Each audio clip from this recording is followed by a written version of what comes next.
We are going to take a look at Gauss law in this video. But before we understand Gauss law, let's try to figure out what flux is. Let me do a quick experiment. I have a fan here and I have this sheet of paper. This fan is blowing air out nearly normally. And depending on how I keep this paper in front of the fan, the paper is going to be affected differently. If I keep the paper like that, so that this is perpendicular to the direction of the fan, the paper is perpendicular to the direction of the fan, then it's going to blow out the maximum. On the other hand, if I keep the paper parallel to the direction of the airflow, then it's not going to blow up at all. There is hardly any force the wind is doing on this paper. So given the direction of this paper, I start to see a different effect. So this surface is within that airflow, tells me how much strength of the airflow I am going to observe. At this time, I'm going to see the maximum blowout. If I keep, so right now it is maximum airflow. On the other hand, if I keep it parallel to the airflow, then there's hardly anything. The paper is not blowing out at all. If I keep it at an angle, there is some force happening, but it is much less than the force which was happening when I was perfectly vertical. So we need to define this now in a mathematical fashion. Let's go and do that. Let's first look at the definition of flux and see if we can define it mathematically. This is what we had done in the experiment. We had said that there was an airflow. Let's say that the airflow was horizontally going through and in a nice fashion. And we had said that if I kept the paper vertically to the airflow, this is the paper which we had put in. If you had kept the paper vertically through the airflow, then I see the maximum amount of force. As opposed to same airflow, if I kept the paper at an angle, I got lesser amount of force. And if I kept the paper horizontal or parallel to the airflow, then I got no force on the paper. There was no interaction happening. So I want to figure out a way to define this mathematically. This is my surface, and the surface is defined mathematically by the surface normal vector.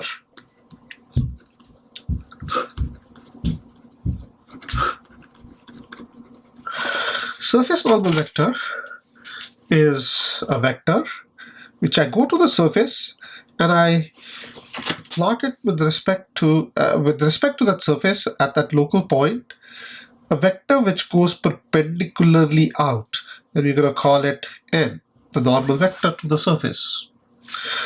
So right on the surface, in terms of the paper, as I have the paper over here, a vector which is coming right out of that paper is what I call the surface normal vector. As I move my surface, the vector moves accordingly. So given this direction of the vector, I can know which direction my surface is kept in.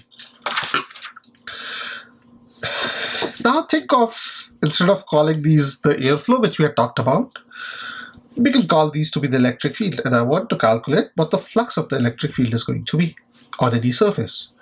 Again, in this case, the normal vector is going to be pointing here, and in this case, the normal vector is pointing upwards into the paper. We had said that over here, my answer was 0. There was no force happening on this paper when I had kept it parallel to my flow, and in this case electric field. Think of electric field lines as flow itself. Then there was nothing which was happening here. So I have electric field in this direction, and I have surface normal which is pointing upwards, and I know that there is no force being happening on that paper right there when n is perpendicular to the electric field.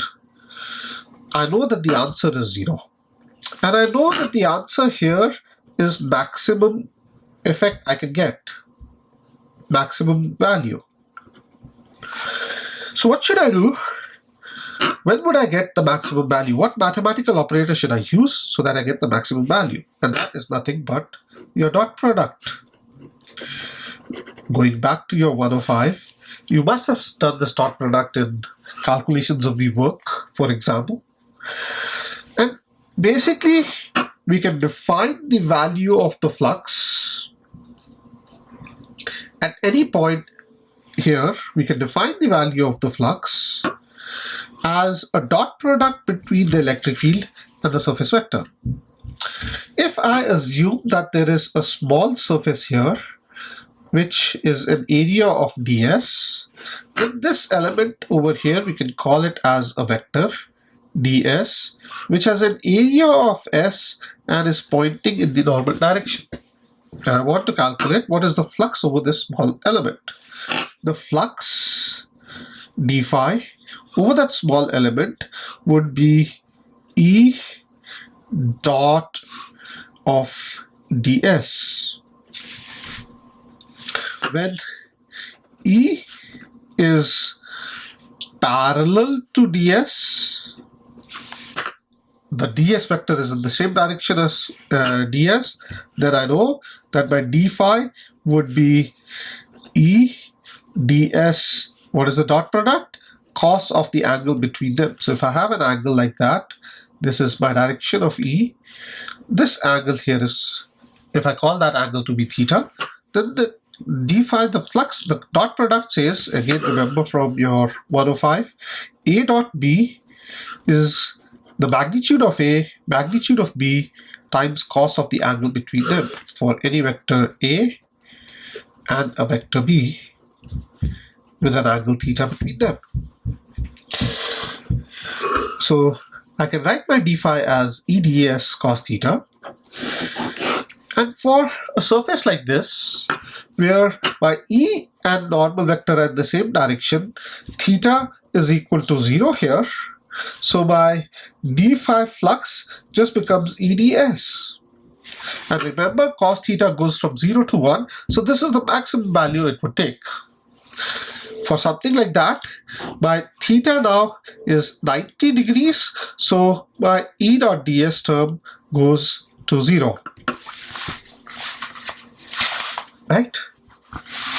That is my term. So looking at the dot product of my electric field with the surface normal vector, I can now start to understand how that electric field is going to cut through the surface normal, how much of the electric field is going to cut through this normal, and how much effect is it going to create within that surface. Well, I had drawn some nice rectangular shapes, but it doesn't need to be that. What I can now, we can define the flux as, let's consider the electric field doesn't need to be nice and parallel. The electric field could be diverging, could be spreading out, and this shape doesn't need to be nice and that. So in general, let's say how we define flux. Let's say this is my electric field lines going through. Some arbitrary lines I have defined. And I have some arbitrary surface here. I take a small element on the surface, any arbitrary place on the surface, and I get a vector n, and thus a vector ds with this small element has an area of ds and is pointing it towards vector n. And with respect to E, I get an angle theta. Then my d phi there would be again E dot ds, and my total flux phi is going to be E dot ds integral over the complete surface area. Total flux cutting across this is going to be taking each of this element, going everywhere around into this surface and doing this calculation, doing how much of the electric field is in, effectively if you notice, how much of the electric field is in parallel to the surface area. If I look at my units of phi, this is newtons per coulomb meter square.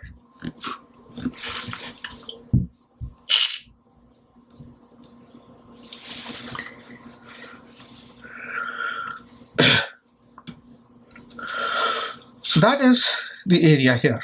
In this case, it doesn't matter which direction I'm using, which direction I am defining my n in. Well, I have, again, let's go to the example of a paper. I have this paper, this surface. I could define my n pointing outwards, or I can define my n pointing downwards, pointing this way. I can define it pointing this way or pointing that way, and I don't get any difference. Well, if the electric field and the surface is pointing in the opposite direction, then you get a negative value of flux. If the electric field and the flux the normal are pointing in the same direction or similar directions, then you get a positive value of flux.